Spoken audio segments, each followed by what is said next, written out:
You lose the moment you react. You win the moment you observe. That's the difference between emotional amateurs and mental professionals. The amateur feels something and explodes. The professional feels something and studies it. One gives away power, the other collects it.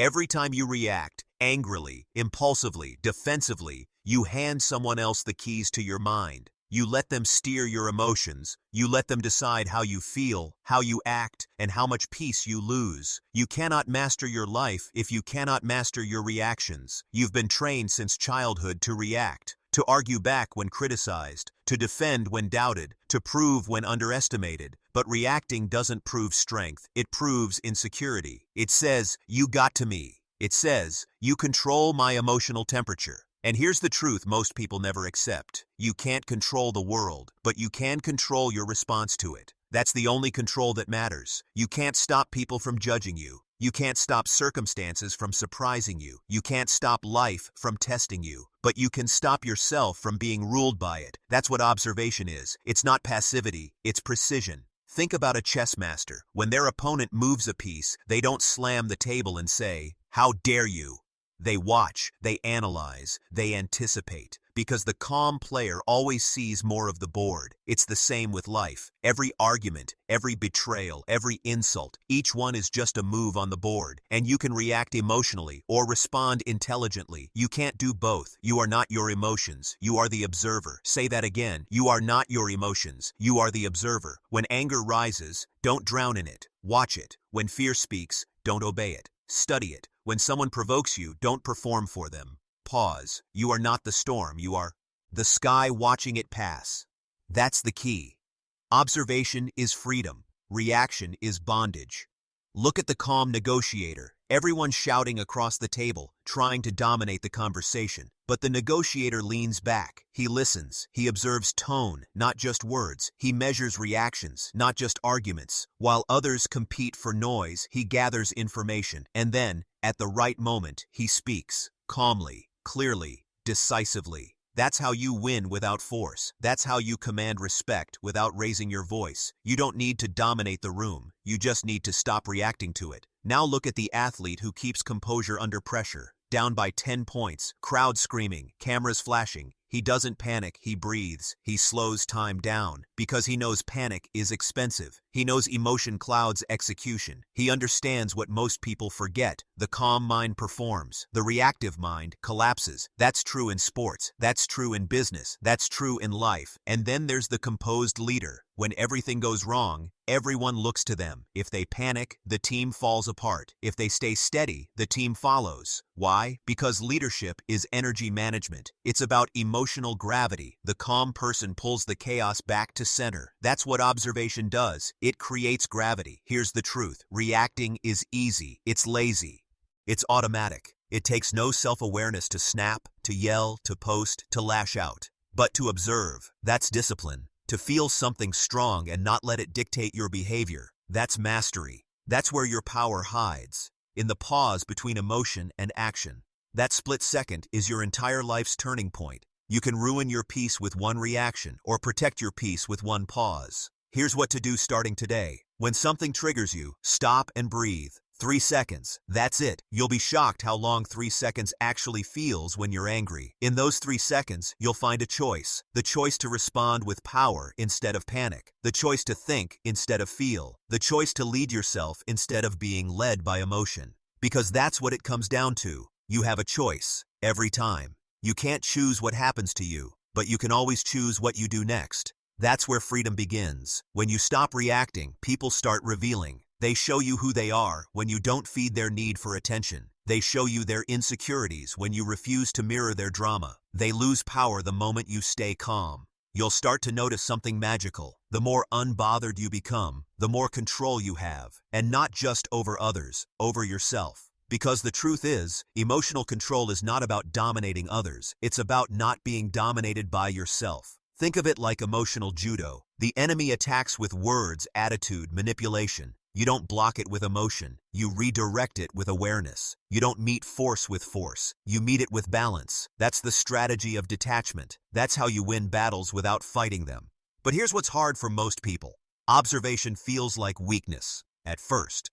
because silence feels like losing, because reacting feels powerful. But over time, you'll realize reacting is emotional gambling. You bet your peace on temporary satisfaction. You bet your control on someone else's behavior. Observation, though, it's investing. You save your energy, you protect your power, and that compound interest builds over time. Soon, people will wonder why they can't get to you anymore, why you don't flinch, why you don't respond. They'll call it arrogance, they'll call it indifference, but you'll know it's discipline. Here's a line to live by. When they expect you to react, pause. When they expect you to fight, think. When they expect you to break, breathe. That's the mark of mastery. You're not becoming cold, you're becoming controlled. You're not becoming distant, you're becoming deliberate.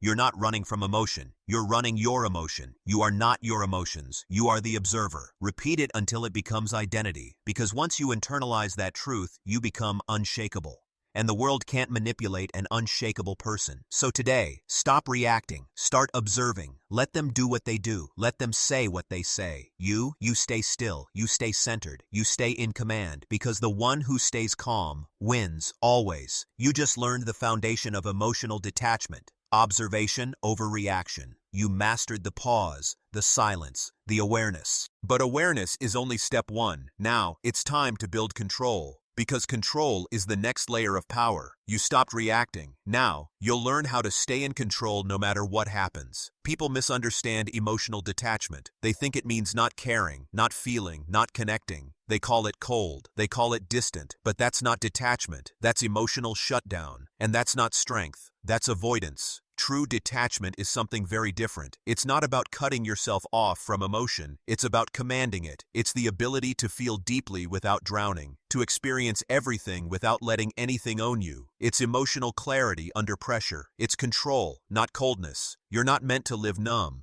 You're meant to live neutral. There's a difference. When you're numb, you've disconnected from yourself. When you're neutral, you've mastered yourself. Detachment doesn't kill your emotions, it calibrates them. It keeps you from swinging from rage to despair, from obsession to apathy. It keeps you steady in a world that constantly tries to pull you off balance. Every moment of your life, you are surrounded by emotional invitations, people trying to provoke you, situations trying to disturb you, circumstances trying to pull a reaction out of you. Detachment is simply the ability to say, I see it, I feel it, but I choose not to lose myself in it. That's the key. Detachment doesn't suppress emotion, it filters it. You still feel sadness, anger, love, disappointment, but you experience it with awareness. You see the emotion for what it is, energy, information, not identity.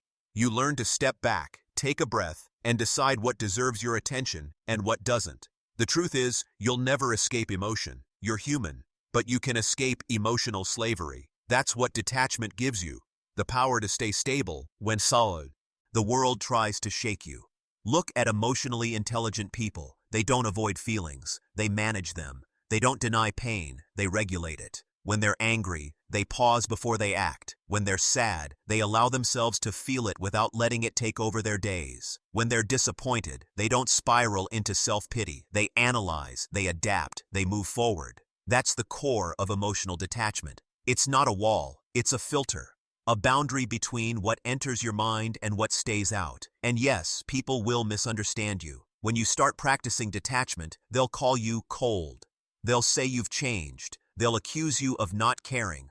But that's only because they were used to controlling you through emotion. They were used to seeing you react, overextend, and overexplain. When you stop doing that, it makes them uncomfortable. Your calm becomes their confusion. Your silence becomes their insecurity. That's not your problem to fix. That's their reflection to face. Detachment doesn't make you less compassionate. It makes you more precise in your compassion. You stop wasting energy on people who drain you and start investing in those who genuinely value you. You stop rescuing everyone from their chaos and start protecting your peace. You stop fighting battles that were never yours to begin with.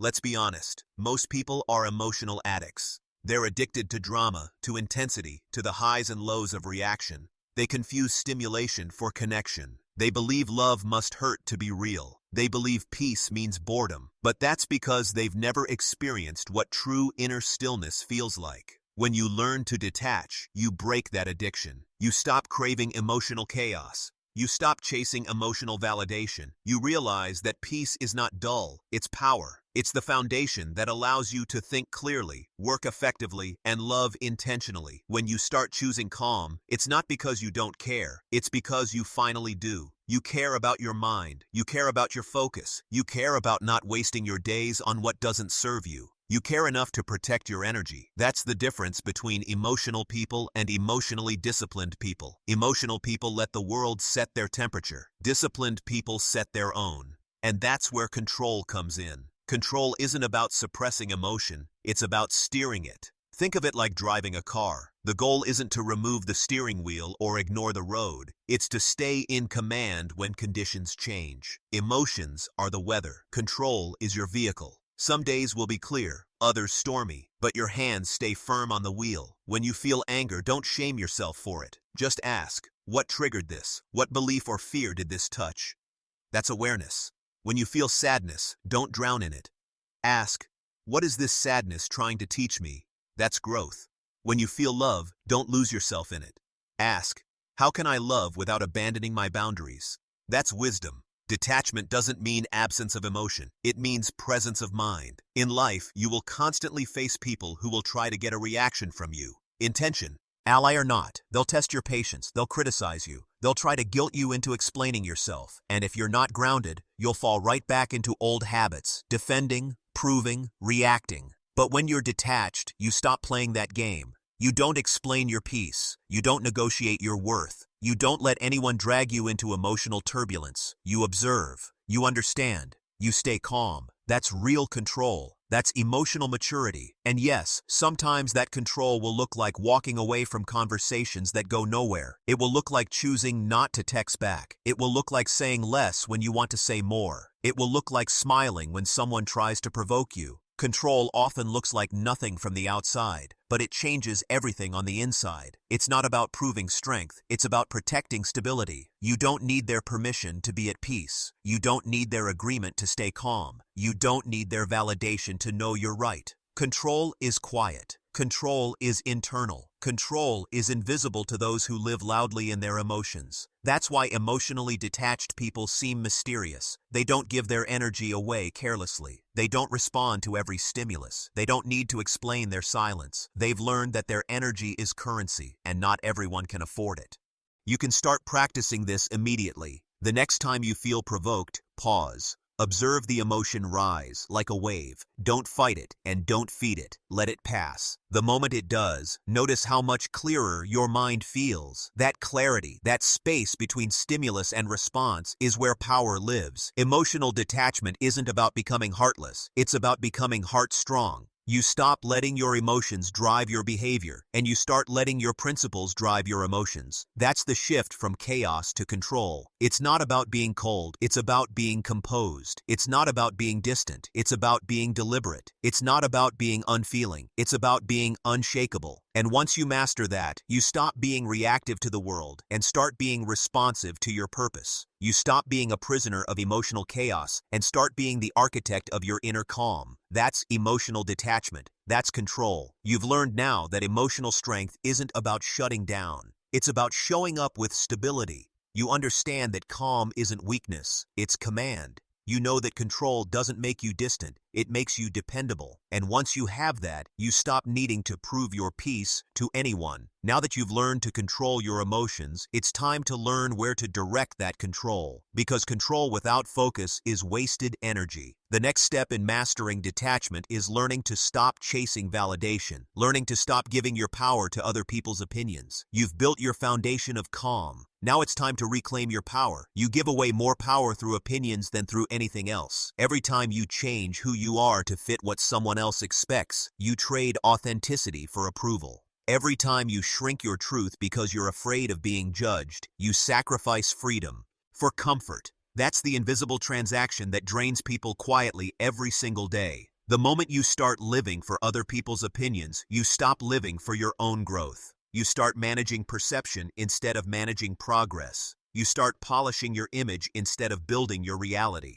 And the worst part? You don't even realize you're doing it because it feels normal. It feels safe. You post something, then delete it because it didn't get enough likes. You speak your truth, then soften it when someone frowns. You want to take a risk, but you hesitate because you imagine what they might say. Who are they? Usually no one important, usually people who wouldn't help you if you failed or celebrate you if you won, yet their imagined voices hold you back like chains you can't see. That's the illusion of validation. You think you need their approval to move forward, but you don't. You never did. You just forgot who was supposed to be in charge. You have to reclaim your power. You have to remember, your worth doesn't fluctuate with applause. Your value doesn't increase when you're liked, and it doesn't decrease when you're criticized. The truth of who you are is independent of public opinion. That's freedom, the ability to stand in your identity without needing anyone to clap for you.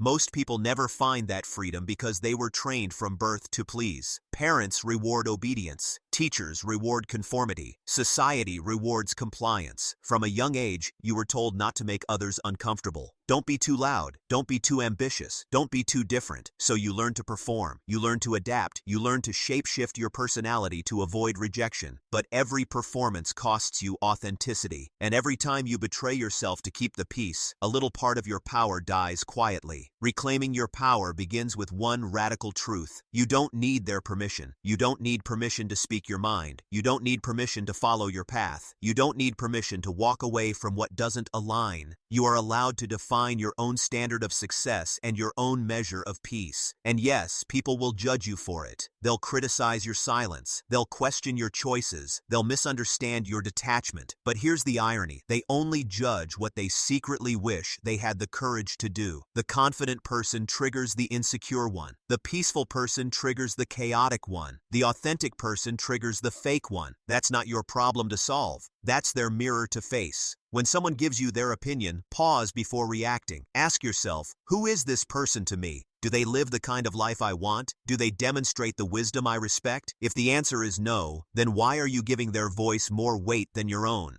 Not every comment deserves consideration. Not every critique deserves correction. You don't need to explain your peace to people who thrive on chaos. You don't need to defend your progress to people who never built anything themselves. Let people talk. Let them misunderstand. Let them fill the silence with their assumptions. You stay focused. You stay silent. You stay disciplined. That's the key. Quiet confidence. It's not about arguing your worth. It's about embodying it. You don't have to convince anyone you're in control when you actually are. The person who truly knows themselves doesn't waste time trying to prove it. Think about the most powerful people you know, not in status but in presence. They don't chase validation. They don't need constant reassurance. Their energy speaks for them. They've built their lives around purpose, not applause. That's what makes them magnetic. That's what makes them rare. When you detach from the opinions of others, you stop living in emotional debt. You stop borrowing happiness from external approval and start earning it from internal alignment. You stop chasing temporary praise and start building permanent peace. That's what emotional detachment really gives you. The power to act without needing permission.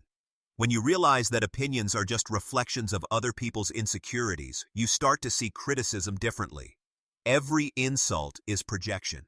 Every judgment is autobiography. People don't see you as you are. They see you as they are. Once you understand that, their words lose power.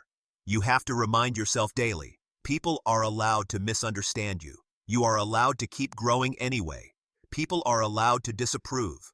You are allowed to keep walking. You don't need everyone to agree with you. You just need to agree with yourself. That's real alignment. Here's the truth. Opinions fade, but regret lasts. The people you tried to impress will forget about you by next month, but the life you didn't live because of them will haunt you forever. Don't build your identity around temporary applause. Build it around timeless principles, discipline, truth, focus, peace. When you wake up every morning, ask yourself, who's driving my decisions today, me or them? If it's them, pause. Take your power back. You can't live your best life while outsourcing your self-worth. The moment you stop chasing validation, you start attracting respect. Because people can sense when you're no longer trying to please them. They can feel when you're centered. They might not always like it, but they'll respect it. Power is magnetic. Peace is persuasive. So stop asking for permission to be who you already are. Stop apologizing for your peace. Stop explaining your silence. You don't owe anyone an emotional performance. You owe yourself clarity, focus, and self-respect.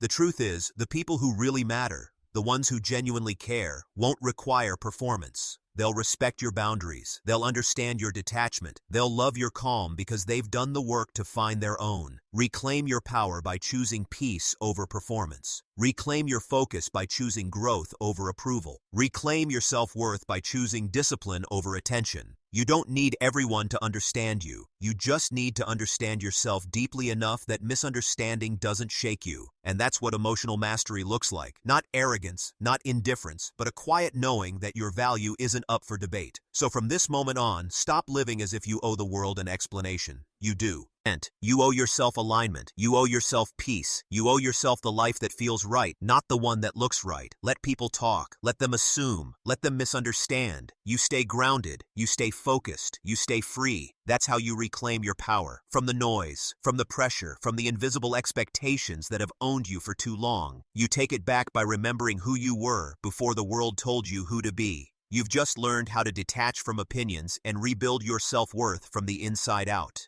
That's the first step toward total self-command. Now it's time to take that control even deeper. Because once you stop reacting and stop seeking approval, there's one more layer of mastery: silence. The kind of silence that speaks louder than any reaction ever could. You've reclaimed your power. Now let's refine it. Silence is not weakness. Silence is strategy. In a world obsessed with noise, silence has become the rarest form of power. Most people don't understand this because they fear silence. They rush to fill it, to explain, to justify, to prove. But every unnecessary word you speak is a leak in your energy. Every reaction you voice is a signal of emotional impatience. The loudest person in the room usually has the least control. The quiet one, the one who observes, listens, and waits, that's the person who truly holds the power. Silence is misunderstood because people confuse it with passivity. They think being quiet means accepting defeat, but real silence isn't surrender, it's calculation. It's the discipline of withholding reaction until your response has purpose. It's choosing your moment instead of being dragged into theirs. When you learn to be silent, you start to see the world differently. You hear more, you notice patterns, you understand what people really mean beneath what they say. Because silence gives you access to the spaces between words, the truth hidden under noise. The person who can stay silent in discomfort, in provocation, in tension, becomes unstoppable. Why? Because silence unnerves people. It disarms them. When they can't read you, they can't control you. When they can't predict you, they can't manipulate you. That's what makes silence such a devastatingly effective form of strength. Think about any argument you've ever seen. One person raises their voice, tries to dominate, floods the conversation with emotion. The other stays calm, grounded, quiet. Who really wins that exchange? The loud one might feel powerful, but the silent one is powerful. The one who doesn't need to prove control already has it. Silence is the language of the disciplined. It's how confident people conserve their energy while the insecure exhaust theirs. When you stop explaining, stop defending, stop reacting, you start protecting your peace. You stop playing emotional tug-of-war with people who only win when you pull back. You don't need to match anyone's chaos. You don't need to reply to every provocation. You don't need to argue every misunderstanding. Sometimes silence is the most intelligent response you can give, because silence says, "I see what you're doing, but you won't get my energy." That's the real lesson. Silence isn't absence, it's control. There's a reason the strongest leaders, the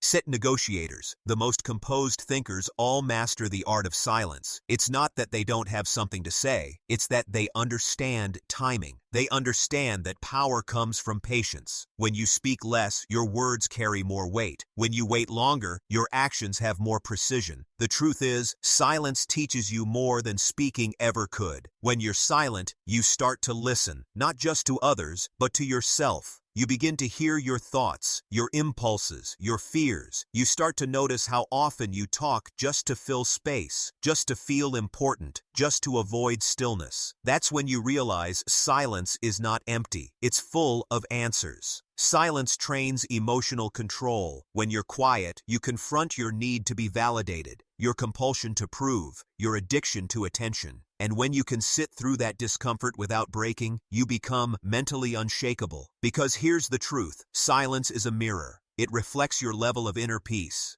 The more restless you are inside, the harder it is to be silent. The more secure you become, the easier silence feels. That's why powerful people are comfortable saying nothing. They're not seeking reassurance. They already have clarity. You have to train yourself to use silence as a tool, not a trap. The next time you feel the urge to explain yourself, pause. The next time someone provokes you, breathe. The next time someone questions your motives, let the silence answer. You'll be amazed at how uncomfortable people get when they can't pull emotion from you. That's how silence works. It forces others to face their own noise. In arguments, silence is your shield. In negotiations, silence is your leverage. In discipline, silence is your teacher. When you remove the noise, what remains is truth. And most people aren't ready for truth. That's why they hide behind chatter, sarcasm, and defensiveness. But not you. You're learning to master stillness in a noisy world. You don't have to respond to everything immediately. You don't have to fill every pause. You don't have to make yourself understood by everyone. Silence gives you back your pacing. It slows time down. It allows emotion to settle so logic can lead. There's an old saying, never interrupt your enemy when they're making a mistake. Silence honors that wisdom. It gives others room to reveal themselves. When you stop reacting, people show you their true character. You learn who's driven by ego, who's ruled by fear, and who's strong enough to stay still with you. That's how leaders separate themselves from the crowd. They listen more than they speak. They let people expose their intentions through words while they build their next move quietly. That's how strategy works. Patience before power. Remember this. Silence doesn't mean indifference. It means self-respect. You're not ignoring others. You're prioritizing yourself. You're choosing not to waste energy on conversations that don't deserve your attention. You're choosing to operate from intention instead of impulse. Silence also has another kind of strength. It teaches others how to treat you. When you stop over-explaining, people stop expecting explanations. When you stop defending every decision, people learn that your choices stand on their own. When you stop filling space with words, people start listening when you finally speak. Your silence sets a standard. There's something magnetic about quiet confidence. The person who doesn't rush to speak, who listens deeply, who seems unbothered, that person commands respect without demanding it. You can feel it when they walk into a room. They don't need to prove who they are. Their energy already did. That's who you're becoming. The person who doesn't need to fight every battle, respond to every comment, or attend every argument. You win by conserving your energy, not by dispersing it. Every time you hold your silence when your ego wants to react, you strengthen your discipline. Every time you stay quiet when chaos tries to pull you in, you sharpen your control. Every time you refuse to over-explain, you build authority. Because silence isn't about suppression, it's about selection. You're learning to select when and where your energy is invested. That's not weakness. That's wisdom. There will be times when silence costs you approval. People will say, "Why aren't you saying anything? Don't you care?" You're being distant. Let them say it. You're not being distant. You're being deliberate. You're not being cold. You're being clear. Silence is not avoidance. It's alignment. You don't need to be everywhere, with everyone, all the time. You just need to be where peace lives. When you finally understand this, silence becomes effortless. You stop fearing pauses. You stop explaining your calm. You stop chasing closure through conversation. You realize that silence is sometimes the only statement you need to make. So use it. Use silence to protect your peace. Use it to study others. Use it to gather strength. Use it to make your words and actions more deliberate. Let people wonder what you're thinking. Let them question your stillness. Let them misunderstand it. Because when they're talking, you're preparing. When they're guessing, you're planning. When they're loud, you're winning. You've now learned one of the most powerful forms of emotional control, strategic silence. You know how to use it as both shield and weapon. You've seen that silence reveals truth, commands respect, and conserves power. But silence is only effective when you understand what it reveals. Your triggers, the moments that disturb your calm, the people who pull your energy, the situations that make your peace fragile. Because those triggers are not your enemies, they're your teachers. You've mastered silence. Now it's time to master what breaks it. Every emotion that disturbs your peace is not your enemy. It's your instructor. Most people spend their entire lives avoiding their triggers. They walk around protecting their sensitivities, defending their reactions, and labeling anything that makes them uncomfortable as toxic. But here's the truth that separates the strong from the weak. Your triggers are your training ground. They're not here to destroy you, they're here to expose you. Every trigger reveals a weakness in your emotional structure. Every time someone makes you angry, you've just discovered where your control ends. Every time someone offends you, you've just located the edge of your ego. Every moment that provokes you, is a mirror reflecting something you haven't yet mastered. You can hide from those mirrors, or you can study them, and if you're serious about growth, you'll study them, because that's where mastery lives, in the moments that make you flinch. When you're triggered, your emotional system is giving you data. It's saying, something inside you is still reactive. Something inside you still believes it needs to prove itself. That's not failure. That's feedback. The difference between emotional amateurs and emotional professionals is simple. Amateurs react, professionals reflect. You can't learn to control emotion by running from it. You learn control by facing it directly, watching how it rises, how it moves, how it demands your attention, and then choosing not to obey. That's the discipline of awareness. That's emotional weightlifting. Imagine a soldier in training. Every obstacle on the course is designed to push him past comfort, to find out where his strength gives out. The pain isn't punishment, it's preparation. Every fall, every sprint, every push-up builds capacity. Your emotional triggers serve the same purpose. They're your battlefield, your resistance, your weights. They reveal your limits so you can expand them. Every insult is a repetition. Every disappointment is a rep. Every confrontation is another chance to lift heavier emotional weight. If you run from triggers, you stay emotionally weak. If you face them, you become unshakable. Here's the thing, you can't fix what you won't face. You can't strengthen what you refuse to challenge. Every time you blame others for making you feel something, you hand them your power. You give them control over your emotional climate. But the truth is, no one makes you feel anything. They trigger what's already there. They awaken what you haven't yet disciplined, and that's a gift if you're wise enough to see it. Next time you feel triggered, pause. Don't defend yourself. Don't explain. Don't run. Just watch. Notice what your mind says. Notice where your body tightens. Notice what stories start playing in your head, because that's where the real work begins. Not outside you, but inside you.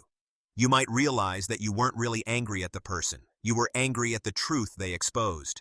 You might realize that the comment wasn't the problem, your insecurity was. You might realize that rejection doesn't hurt because of the person who left, but because it reminded you of every time you felt unworthy before. That's what triggers do. They bring to light what you've buried, and awareness is always the first step to freedom. There's a phrase you must remember. If it triggers you, it trains you. Every irritation, every judgment, every jealousy, every wound, it's a workout for your emotional discipline. The question isn't, why did this happen? It's, what is this trying to teach me? If you're constantly triggered by criticism, that's your ego begging for attention. If you're triggered by rejection, that's your self-worth asking to be rebuilt. If you're triggered by being ignored, that's your insecurity about significance. The world is showing you where to focus your training, and when you start seeing triggers as lessons instead of attacks, everything changes. You stop taking things personally. You stop fighting shadows. You start refining your responses. That's when you cross the line from being emotionally reactive to emotionally strategic.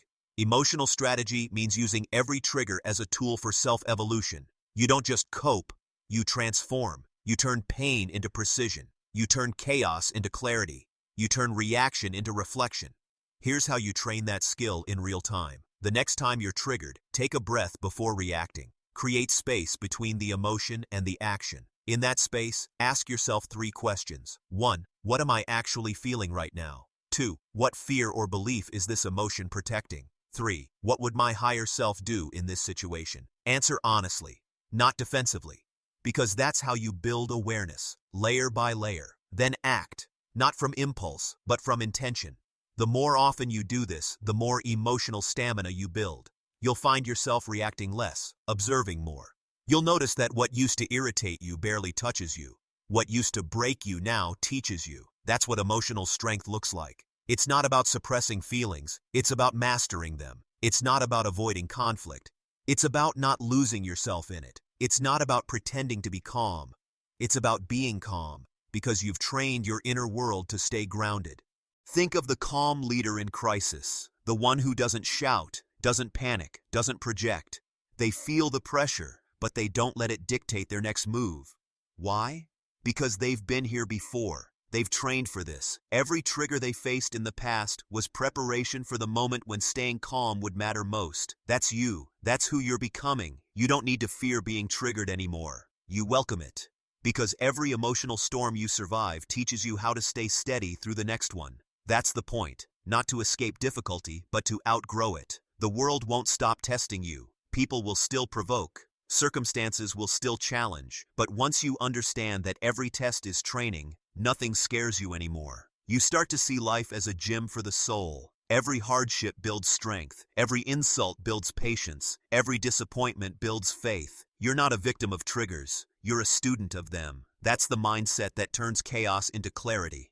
That's the mindset that separates calm from collapse. That's the mindset of emotional mastery.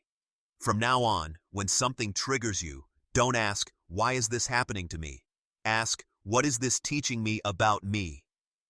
That shift changes everything, because self-awareness turns pain into power. Your triggers are your teachers. Your reactions are your curriculum. Your growth is your graduation. You've now learned to see emotional triggers for what they are. A mirror, not a threat. A test, not a punishment. And once you master that, you stop fearing life's challenges. You start using them. You've trained your observation. You've trained your silence. You've reclaimed your control. Now it's time to bring all of that together. To master the single most practical, powerful tool of calm in action, the pause.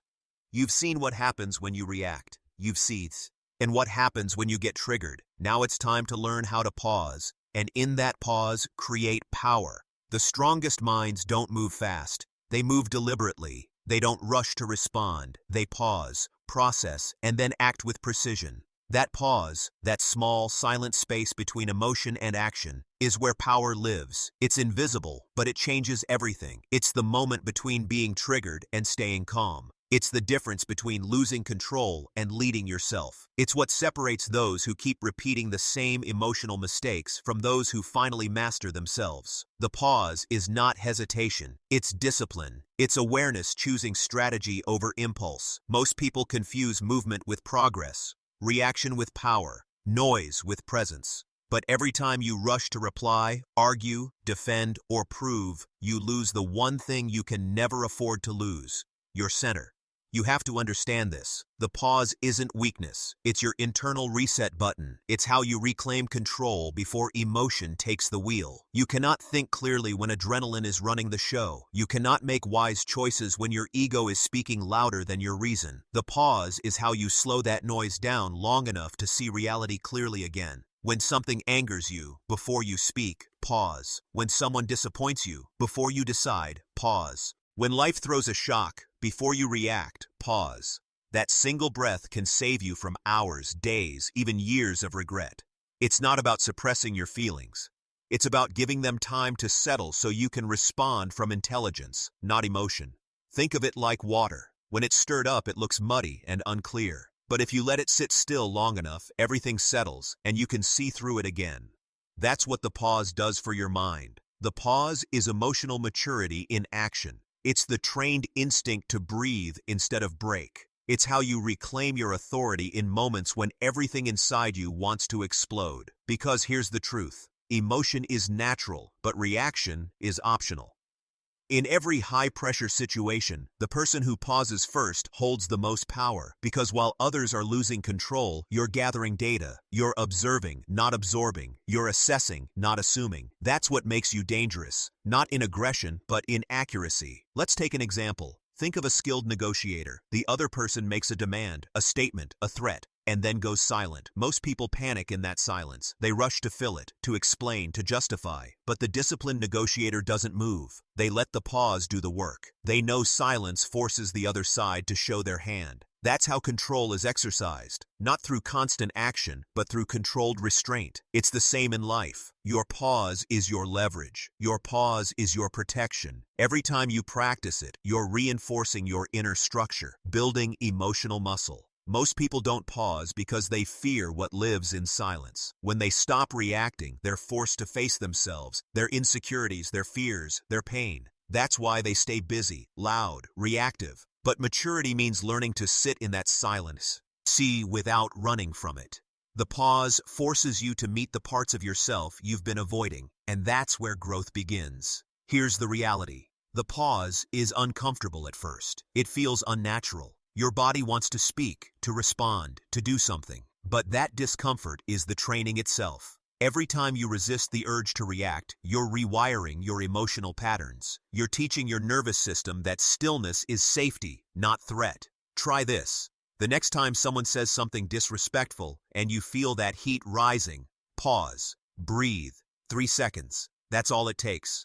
Notice the urge to defend yourself. Notice the story your mind starts writing. Then, don't act on it. Let it pass. Feel how your body changes when you don't feed the emotion. That's control being built in real time. And with repetition, that pause becomes instinct. It becomes your default mode under stress. That's how elite athletes stay calm under pressure. How soldiers make split-second decisions in chaos. How disciplined minds stay composed while others crumble. It's not magic, it's training. Every pause is a small act of rebellion against your old patterns. Every time you delay your reaction, you're proving to yourself that you don't have to be ruled by emotion anymore. That's the real victory. Not winning arguments, but mastering your own impulses. The pause also creates something else.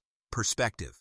When you pause, you gain distance from the heat of the moment. You can see things as they are, not as your emotions distort them to be. You can separate what happened from what you feel about it. That's where wisdom lives, in the gap between stimulus and response. Think of how many relationships have been destroyed because someone didn't pause. How many jobs lost, friendships ended, bridges burned, all because someone reacted too soon, said too much, or moved too fast. The damage of one impulsive decision can take years to undo, and all of it could have been avoided with one moment of pause. That's why the pause is not just a skill. It's a survival tool. It keeps you from saying what can't be unsaid, from doing what can't be undone. It keeps your peace intact. It keeps your reputation intact. It keeps your future intact. The pause is how you train emotional foresight. When you learn to pause, you start to think in consequences, not impulses. You start asking, if I act on this, what happens next?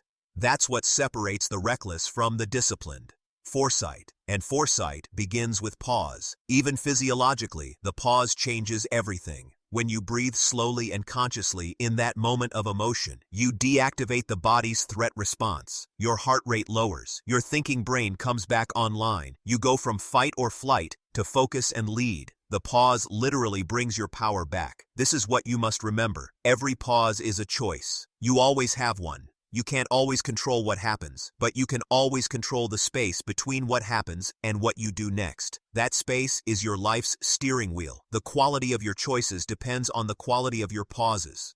If you want a peaceful life, build longer pauses. If you want stronger relationships, build kinder pauses. If you want better decisions, build wiser pauses. It is all connected. This isn't about slowing your life down. It's about slowing your reactivity down so your responses align with who you truly are, not with whatever emotion hijacked you in that moment. You'll start to notice something remarkable once you master this. Time feels slower. You stop being tossed around by the chaos of your environment. You start feeling ahead of life instead of behind it. Because the person who can pause is the person who can see.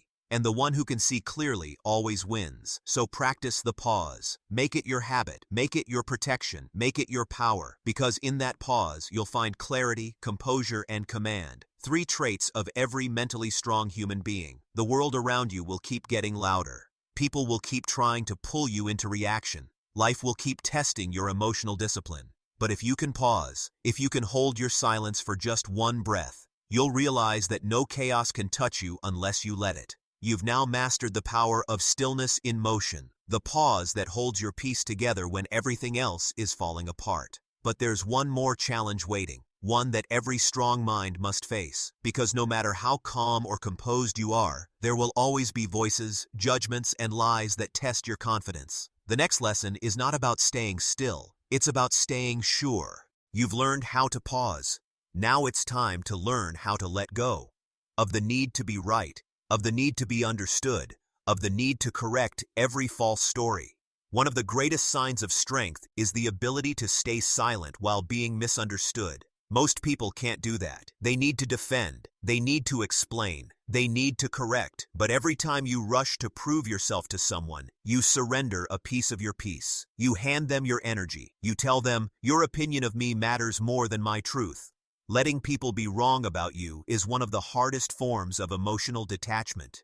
It takes confidence to stay composed while others create false stories in their heads. It takes discipline to resist the pull of your ego screaming, "Set the record straight." But that's the test, and it's one that most people fail, not because they're weak, but because they've never learned that silence is often the louder truth. The truth doesn't always need defending. Sometimes it just needs time.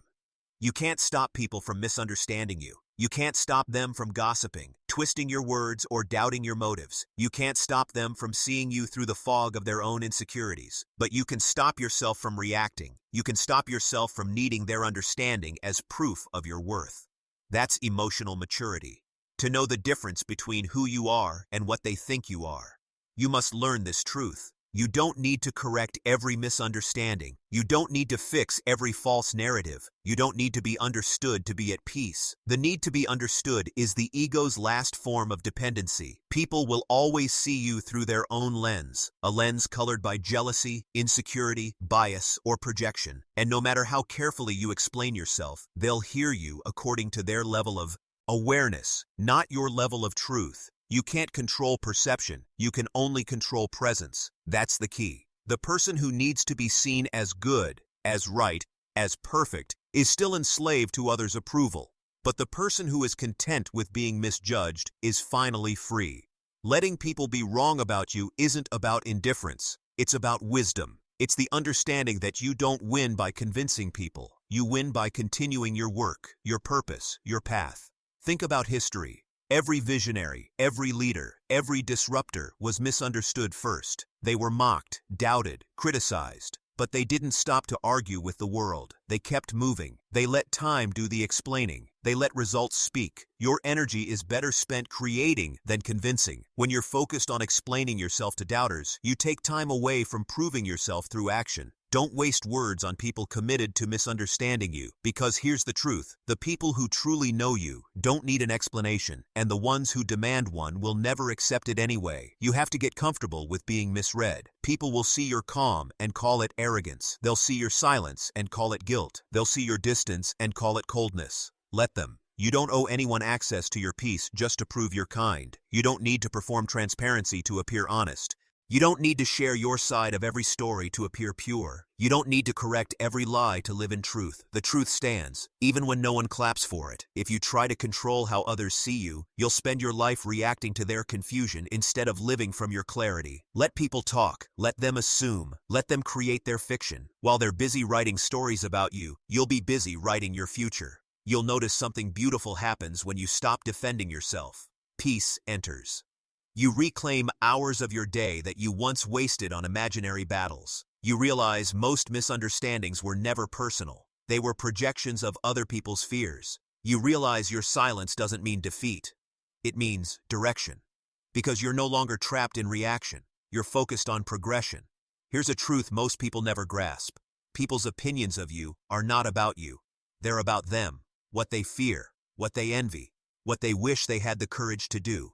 Every criticism they throw at you reveals more about their perspective than your reality. So stop trying to fix their perception. You can't heal someone's misunderstanding with your explanation. You can only let time reveal what truth already knows. When you let people be wrong about you, you teach yourself two things: humility and confidence. Humility because you stop needing to be seen as perfect. Confidence because you stop needing to be seen at all. You become self-contained, emotionally independent. And that independence is dangerous in the best way possible, because no one can manipulate you through guilt once you no longer need their validation. No one can emotionally blackmail you when you've made peace with being misjudged. No one can shake your foundation when your truth lives deeper than their opinion. When you understand this, something shifts permanently inside you. You stop defending your character and start demonstrating it. You stop explaining your silence and start living your standards. You stop proving your peace and start protecting it. Remember this: people remember what you do, not what you argue. Your actions write louder stories than your words ever could. Let your results be your rebuttal. Let your growth be your response. Let your peace be your proof. And yes, this will require restraint. You'll feel the urge to correct lies. You'll feel the pull to respond to the gossip, to post your side, to tell your version. Don't. Silence isn't submission, it's elevation. The more you grow, the quieter you'll become. Not because you don't care, but because you understand that peace is more expensive than pride. Every time you hold your tongue, you preserve your energy. Every time you stay calm, you maintain your power. Every time you let someone misunderstand you without needing to fix it, you deepen your mastery. There's a quiet power in letting the truth defend itself. Time always reveals everything. Every false rumor eventually collapses under the weight of reality. Every lie loses power when ignored. You don't have to rush the process. Just stay consistent, stay steady, stay silent. You'll notice that silence eventually becomes your armor. It protects you from unnecessary wars. It saves you from emotional debt. It keeps your peace pure. People will still talk, but their words will echo into nothing because you no longer feed them attention. When you stop chasing reputation, you start building legacy. Because reputation is what people say about you. Legacy is what truth says after you're gone. And legacy doesn't need noise. It needs consistency. Letting people be wrong about you is one of the highest forms of emotional control. It's self-respect disguised as restraint. It's knowing when your peace is more valuable than your point. So from now on, when people misunderstand you, let them. When they question your motives, let them. When they twist your silence into something it's not, let them. You have nothing to prove. You have work to do. You've now reached a level of calm most people never find. The calm that doesn't require being understood. You've learned how to detach from validation, how to protect your energy, and how to lead with quiet certainty. Now it's time to take that discipline even further, to master the art of letting go of outcomes themselves. Because once you stop caring what people think, the next step is to stop obsessing over what happens. That's where real freedom begins. You've learned to let people be wrong about you.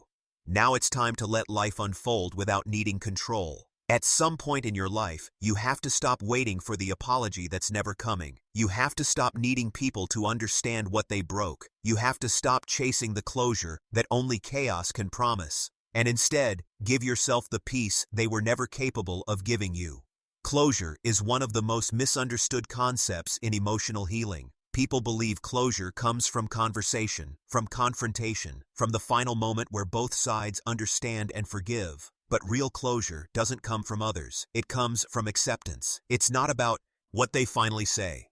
It's about what you finally stop needing. You don't need closure to move on. You need clarity. And clarity doesn't always come with explanation. It comes with stillness. You have to understand something. People leave without finishing the story. They walk away mid-chapter. They disappear without explanation. They hurt you and pretend they didn't. Not because you weren't worthy of honesty, but because they weren't capable of giving it. Some people avoid closure because it requires accountability. And accountability is a language they don't speak. That's why chasing closure keeps you stuck. It keeps you tied to people who have already left your life mentally, emotionally, or morally. You think you're searching for peace, but what you're really doing is reopening wounds. You think you're seeking truth, but what you're really doing is re-entering confusion. The only person who can close your chapter is you. Closure is not a conversation. It's a decision. It's the moment you stop asking why and start saying enough. It's when you stop trying to understand them and start understanding yourself. You have to stop waiting for others to release you. You release you. Here's the truth. Closure isn't given. It's created. And it's created in silence. Silence is where healing happens. Not the silence of avoidance, but the silence of peace. The decision to no longer participate in your own suffering. The silence of no longer reaching out to people who only give you half answers. The silence of not needing to prove you were right. The silence of walking away, not because you're weak, but because you finally love your peace more than their explanation. When you move in silence, you stop broadcasting your pain for validation. You stop making public what was meant to be processed in private. You stop performing healing and start living it. You begin to realize that strength isn't always loud. Sometimes it's invisible. A quiet, firm boundary that says, I don't chase what's already gone.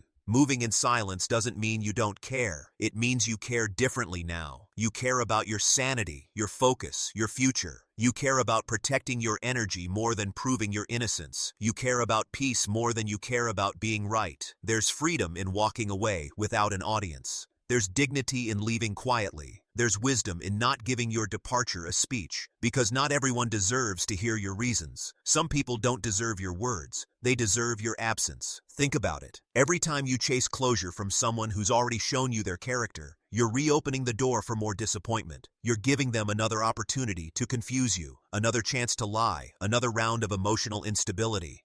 That's not closure. That's self-betrayal. Real closure doesn't come when they finally say sorry. It comes when you no longer need them to. When you can look at the memory and feel neutrality instead of pain, that's closure. When you can see their name and feel nothing, that's closure. When you can think about what happened and simply say, "It taught me," instead of "it broke me," that's closure. And all of that begins with silence. Silence is powerful because it's the space where you stop explaining your worth to people who never valued it. It's the stillness where you rebuild yourself privately. It's where you begin to understand that you don't need their approval to heal. You don't need their agreement to move on. You don't need their awareness to grow. When you move in silence, you stop feeding your energy to confusion. You stop watering relationships that have already wilted. You stop performing for people who stopped clapping. You learn to find comfort in the unknown. You learn to stop replaying old conversations in your head. You learn to stop waiting for them to realize what they lost, because that realization isn't your closure either. Your closure is knowing you gave what you could, you learned what you needed, and now it's time to go. There's a certain peace that comes when you finally stop explaining yourself, when you simply say nothing, not out of anger, but out of understanding. Silence becomes your language, and it says everything words never could. People often confuse moving in silence with disappearing, but you're not disappearing. You're just redirecting your energy. You're no longer performing your healing. You're embodying it. You're no longer reacting. You're rebuilding. You're no longer trying to prove that you've let go. You actually have. Moving in silence doesn't mean shutting everyone out. It means you become selective with what deserves your response. It means you learn to value privacy more than performance. It means you stop announcing every step of your growth and start letting your peace reveal it on its own. That's emotional control in its purest form. The ability to heal quietly and move forward without noise. You'll notice something remarkable once you start living this way. Your energy will shift. You'll start attracting peace instead of drama. You'll start noticing who matches your calm and who drains it. You'll realize that silence naturally filters your life. It keeps the loud, unbalanced, and unhealed people away and draws in those who respect the quiet strength you now carry. Because silence is magnetic. It's mysterious. It's powerful. It doesn't demand attention. It commands it. So stop chasing closure in conversations that can't heal you. Stop chasing explanations that only reopen pain. Stop chasing apologies from people who don't feel remorse. Stop trying to get back what peace has already replaced. Closure is a door you close, not a door they lock. It's a chapter you finish writing even if they never read the ending. You've spent enough time trying to make sense of their actions. Now it's time to make sense of your response. You owe yourself that peace. You owe yourself that silence. You've learned how to stop reacting. You've learned how to stay calm under pressure. You've learned how to let others misunderstand you. Now, you've learned the quiet art of moving on without needing validation. You've learned that closure isn't given, it's chosen, and silence is the language of that choice. You've now crossed into a higher level of detachment, where you stop seeking resolution from the outside world and start creating it within yourself.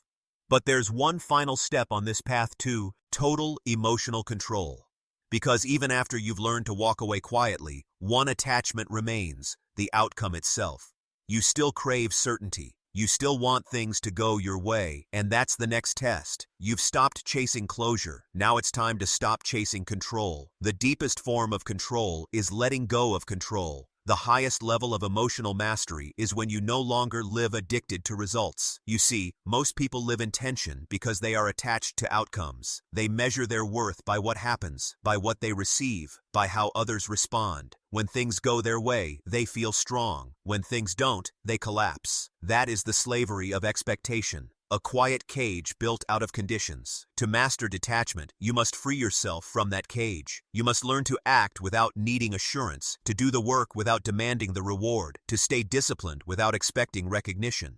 Discipline is the only sustainable attachment. Everything else fades. When you live for results, your emotions rise and fall like waves. When you live for discipline, you become the tide itself. Steady, constant, unstoppable. The outcome will always be uncertain. You can't control timing. You can't control people. You can't control luck, circumstance, or chaos. But you can control your habits. You can control your effort. You can control your focus. That's where peace is found.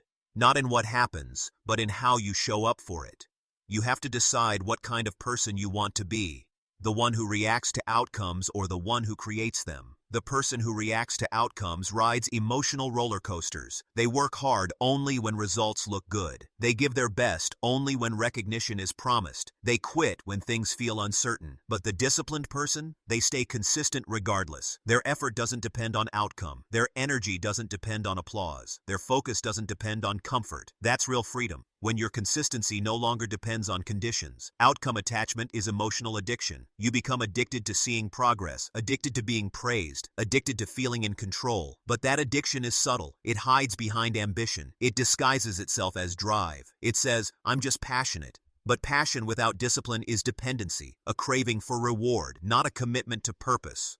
Discipline is different. Discipline is quiet. It's not emotional. It's intentional. It's what you do after the motivation fades. It's what you return to when the world doesn't reward your effort. Discipline means you don't stop because it's hard, and you don't slow down because it's boring. You keep showing up, not because of what you'll get, but because of who you'll become. That's the shift. From external to internal. From chasing outcomes to building identity. You stop asking, what will I get from this? And start asking, who am I becoming through this? When you detach from outcomes, you stop being fragile. You stop falling apart when things don't go as planned. You stop letting failure define you. You stop waiting for circumstances to justify your worth. You realize that results are feedback, not identity. Outcomes are reflections, not definitions. Every success and every failure is just data. Information you use to adjust your discipline. You don't take it personally, you take it professionally. That's how emotionally strong people think. They don't interpret outcomes as validation or rejection. They interpret them as guidance. You can't predict every outcome, but you can always predict your behavior. You can always choose your standard. That's where your focus should be, not on what happens next, but on what you're doing now. That's why detachment is not apathy, it's accuracy. You see things clearly when you're not blinded by fear or hope. You can make sharper decisions because you're not negotiating with your emotions. You stop overreacting to short-term results and start playing the long game. Every master of their craft understands this. Athletes, creators, warriors, entrepreneurs, the best among them aren't chasing wins, they're chasing precision. They don't obsess over the scoreboard, they obsess over the process. They trust that if the discipline stays pure, the results will eventually follow. It's not about control, it's about consistency. And here's the secret. When you stop chasing the outcome starts chasing you. Because energy that isn't desperate becomes magnetic. Effort that isn't forced becomes focused. And focus, over time, becomes dominance. Most people never experience that because they burn out chasing results they can't control. They sprint emotionally, then collapse spiritually. But the disciplined person learns to walk steadily, every day, every moment, with calm commitment. When you stop needing things to happen immediately, you allow them to unfold naturally. You stop interrupting your own growth with impatience. You stop demanding instant reward for long-term effort. You stop measuring progress by speed and start measuring it by stability. That's maturity. That's emotional evolution.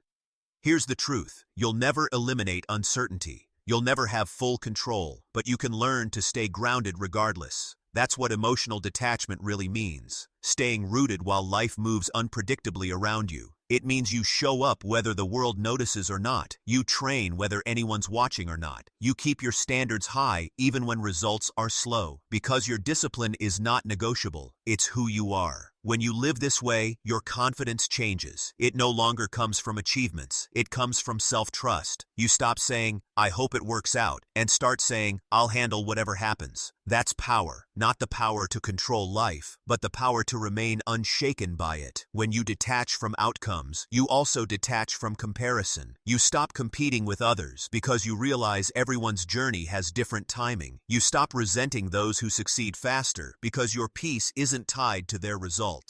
You stop chasing validation because your self-worth is built on consistency, not attention. Detachment makes you dangerous because nothing external controls you anymore. Not people, not praise, not progress, not failure. You move from emotion to execution, from wishful thinking to disciplined action, and it's through that consistency that Allah, if begins to reward you, quietly, gradually, inevitably. Detach from outcomes, attach to discipline.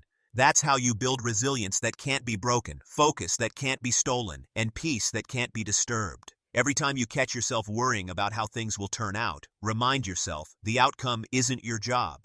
The effort is, the process is, the showing up is. It's not about control, it's about contribution. It's not about result, it's about repetition. It's not about perfection, it's about presence.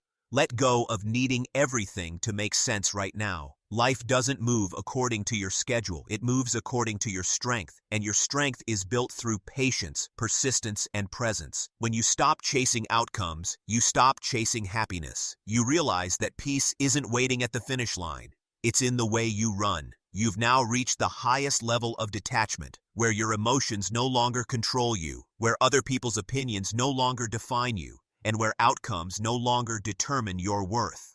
You've built discipline that is calm, consistent, and commanding. But there's one last truth you must understand. The truth that brings everything you've learned together, because all the silence, all the control, all the discipline lead to one final principle, the calm mind. Because in the end, no matter how disciplined or detached you are, the real power is in staying calm. Calm when things fall apart, calm when others panic, calm when everything tests your limits. You've mastered discipline. Now it's time to embody peace. Everything you've learned so far, observation, control, silence, discipline, all of it leads here. Calm. The calm mind is not passive, it's not weak, it's not slow. The calm mind is powerful because it sees everything without being consumed by anything. It listens before it reacts. It notices before it judges. It acts when others panic, and it rests when others force. Calm is not the absence of emotion. It's the mastery of it. It's the state of being grounded while the world shakes. It's the ability to think clearly when everyone else loses direction. Calm is not what happens to you. It's what you choose to create inside you. The calm mind wins because it makes better decisions. It doesn't waste energy on panic. It doesn't trade long-term focus for short-term reaction. It doesn't let fear, ego, or anger take the lead. The calm mind slows the world down. It sees patterns before they unfold. It moves with intention, not impulse. That's what gives you power in life. The ability to stay composed when everything around you is unstable. When the storm hits, most people lose themselves in reaction. They let emotion make choices they can't undo. But the calm person, they pause, they breathe, they assess. They don't let the storm dictate their next move. They let strategy do that. In any fight, physical, emotional, mental, the one who stays calm always has the advantage. Because emotion narrows your vision, but calm expands it. Emotion reacts, calm responds. Emotion burns energy, calm preserves it. You can feel this difference in your own life. Think back to moments when you reacted out of anger. How much control did you really have? You said things you didn't mean, made decisions that didn't serve you, created damage that took longer to fix than it should have. Now think of the moments you stayed calm, when you refused to let panic or ego take over. You saw things clearly. You handled them with precision. You left those moments stronger, not drained. That's the power of calm. It's your anchor in chaos. It's your weapon in conflict. It's your guide in uncertainty. But calm doesn't happen by accident. It's built through repetition, through daily habits that train your mind to stay centered no matter what comes. Meditation, deep breathing, journaling, walking. These aren't just routines. They're emotional armor. They remind your body and brain that peace is your default, not panic. The calm mind is disciplined because it refuses to be pulled into emotional games. When someone tries to provoke you, calm says, not worth it. When the world tries to rush you, calm says, I move on my time. When fear whispers worst-case scenarios, calm says, we'll handle it. And that's the truth. You can handle anything when you're calm. Fear exaggerates problems. Calm breaks them into steps. Anger amplifies conflict. Calm diffuses it. Anxiety creates noise. Calm creates space. You must learn to guard your calm like treasure, because it is. Your calm is your clarity, and your clarity is your power. Without calm, everything feels urgent. Every problem feels bigger than it is. Every word feels personal. Every delay feels like disaster. But with calm, everything slows down. You see that most problems are manageable. Most arguments are meaningless. Most fear is imagination. Calm is not natural.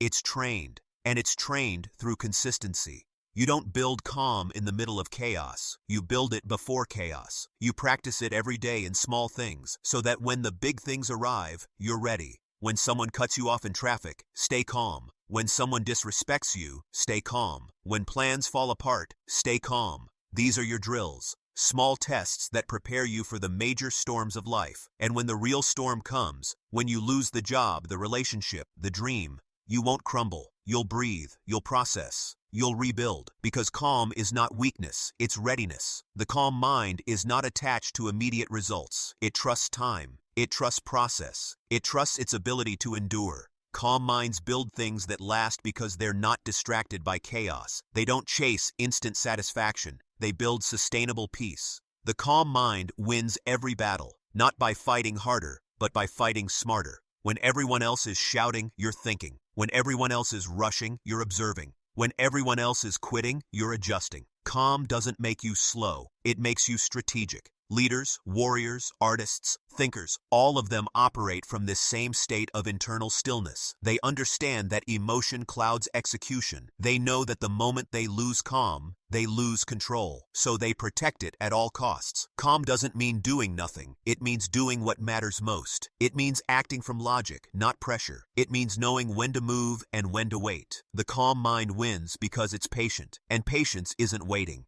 It's endurance. It's trusting that results will come when they're meant to, and focusing on what you can control until they do. That's strength, quiet, steady, unshakable strength. Remember this, chaos feeds on reaction. It survives only when you panic. The moment you stop reacting, chaos loses power. That's why calm is the ultimate rebellion in a reactive world. While everyone else runs on emotion, you operate on awareness. While they chase validation, you chase clarity. While they speak to be heard, you listen to understand. You win by being centered when they are scattered. Calm doesn't mean you feel nothing.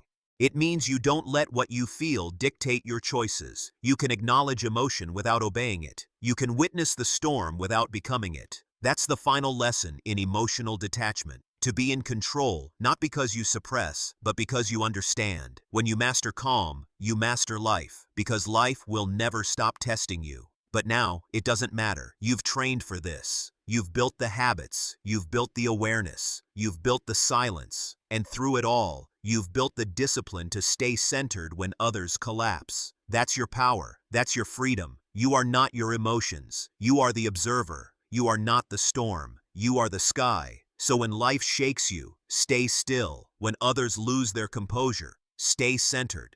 When the noise gets loud, stay silent. Because the calm mind always wins. Not because it's stronger, but because it's smarter. Not because it controls the world, but because it controls itself. That's the final mastery. The art of staying unbothered, unshaken, unstoppable. This is emotional detachment. This is mental toughness. This is quiet discipline. And this is how you win without fighting. From this moment forward, refuse to let the world dictate your emotional state. Guard your peace like it's gold. React less. Observe more. Speak less. Act with precision. Pause before responding. Detach from outcomes. Stay disciplined in your habits. You can't control everything, but you can control yourself. And that's all you ever needed. This is your challenge. Starting now, live calm, live clear, live unbothered. Be the storm that never shakes, the calm that never breaks.